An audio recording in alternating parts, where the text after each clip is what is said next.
चंदनपुर नाम के गांव में चंपा नाम की एक औरत रहती थी। पति, 2 बच्चे और एक बेटी, ऐसा उनका पूरा परिवार था। उसका पति श्रीधर पोस्ट ऑफिस में जॉब करता था। उसके कमाई से ही घर चलता था। चंपा ने अपने घर के सामने एक छोटी सी दुकान खोल के रखी थी। उससे उसे जो भी मुनाफा होता वो अपनी बेटी की शादी के लिए जमा करके रखती। ऐसे ही बहुत दिन बीत जाते हैं। अब बच्चे भी बड़े हो जाते हैं। बड़ा बेटा अशोक डॉक्टर और छोटा बेटा रवि वकील बन जाता है और दोनों अपनी ट्रेनिंग पूरी करने लगते हैं। एक दिन उनकी बहन ज्योति के लिए एक अच्छा रिश्ता आता है और ज्योति की शादी पड़ोस के गांव के सरपंच जी के बेटे से हो जाती है। ज्योति बहुत ही कामचोर और गुस्सा करने वाली होती है। इसी कारण उसके ससुराल से उसे निकाल दिया जाता है। वो अपने पति को लेकर अपने मायके रहने आती है। अब चंपा का जमाई दुकान चलाता है और चंपा और ज्योति आराम से वहाँ रहती है। अरे ज्योति, जरा अपने कामचोर पति को कुछ काम करना क्यों नहीं सिखाती हो? कुछ काम का नहीं है वो। अरे हाँ माँ, उनके पिताजी ने तो उन्हें ही घर से निकाल दिया और हमारे माथे मर दिया। जाने दो, पति है। माँ और बेटी इसी तरह तानेबाजी करती रहती। अब बड़े बेटे अशोक की शादी उन्हीं के गांव के एक लड़की से करा दी गई, लेकिन उस लड़की से भी चंपा बहुत काम करवाती और वो बेचारी सासू माँ का आदर करके सब काम चुपचाप करती थी। एक दिन वो काम करके थक गई और एक जगह पर बैठ गई। ए कामचोर कमला, इतना सारा काम पड़ा है घर में, क्या वो तुम्हारा बाप आके करेगा? चलो उठ, काम कर। हाँ हाँ माँ जी, करती हूँ। ऐसा कह के कमला अपने काम पर लग जाती है और सारा काम खत्म कर देती है। चंपा अपने बेटे अशोक से घर आने के बाद चुगलियां किया करती थी। अशोक घर आकर कमला को बहुत भला बुरा कहता और कभी कभी तो उस पर हाथ भी उठाया करता था। ये सब रवि देखा करता था और रवि को बहुत बुरा लगता था। अशोक मारने आता तो रवि बीच में पड़ जाता और माँ बाप को डांटता था और वही झगड़ा खत्म हो जाता था। ऐसा बहुत दिन चलता रहा। रवि को रंजना नाम की एक लड़की बहुत पसंद थी, जो कि एक न्यूज रिपोर्टर थी। क्या तुम मुझसे शादी करोगी? मुझे तुम बहुत पसंद हो। हाँ, मगर रवि, तुम्हारे घर में तुम्हारी माँ का बर्ताव मुझे बिल्कुल पसंद नहीं है, इसीलिए पहले तुम इसका कोई हल निकालो। अरे रंजना, मैं हूँ ना तुम्हारे साथ, तुम्हें टेंशन की क्या बात है? मगर रवि, तुम भी अगर मुझे मारने पीटने लगे तो मैं तुम्हें कोर्ट में खींचूंगी। अरे हाँ बिल्कुल, वो तो तुम्हारा अधिकार है। अगले दिन रवि अपने घर में रंजना के बारे में बताता है।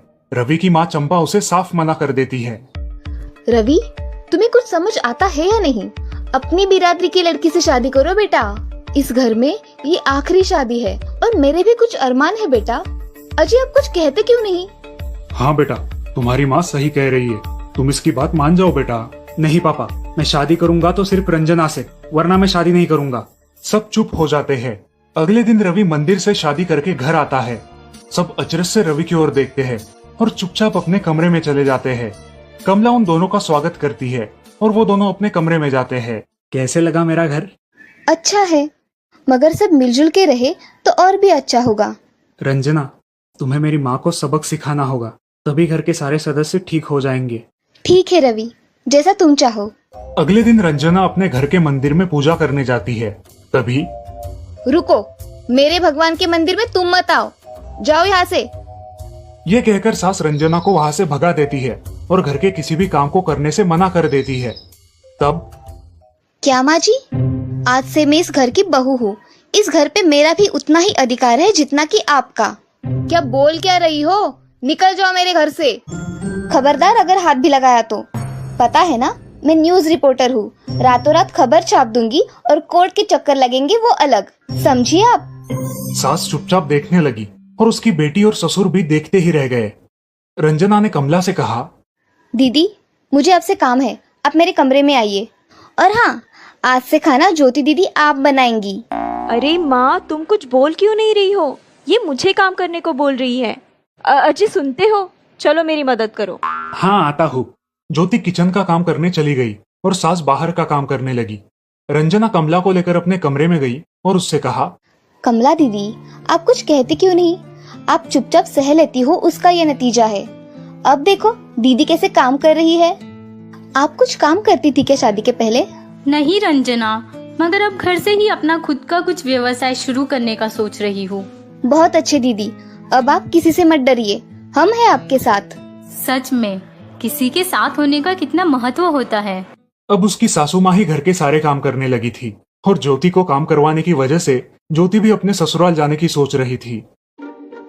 अजी, यहाँ तो काम वाली से भी ज्यादा बुरी हालत हमारी हो गई है। चलो हम हमारे घर चलते हैं, सब है हमारे यहाँ। अरे रे, आप कहाँ चली? अभी भी काम बाकी है। ज्योति का पति रंजना से धन्यवाद कहता है और ज्योति को लेकर अपने घर चला जाता है। अब सासू माँ एक दिन पूरा काम करके इतना थक जाती है कि उसके बदन में बहुत दर्द होने लगता है। तब दोनों बहू सास के पास चली आती है और एक बहू सास के पैर दबाती है तो दूसरी बहू सर दबाती है। सासू माँ उठकर रोने लगती है। मुझे माफ कर दो मेरी बेटियों, अब से कभी ये गलती नहीं होगी।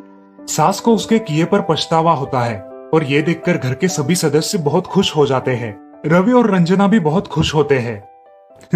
वाह बहू, जो आज तक नहीं हुआ वो तुमने करके दिखाया। बहू हो तो ऐसी। रंजना अपने बर्ताव के बदले माफी मांगती है और अब सब लोग खुशी खुशी रहने लगते हैं। तो दोस्तों, इस कहानी से हमें ये सीख मिलती है कि हम सब मिलके परिवार बनता है और हम सब परिवार का महत्वपूर्ण अंग होते हैं। परिवार के काम मिल बांट कर करना ये हमारी वैयक्तिक जिम्मेदारी है।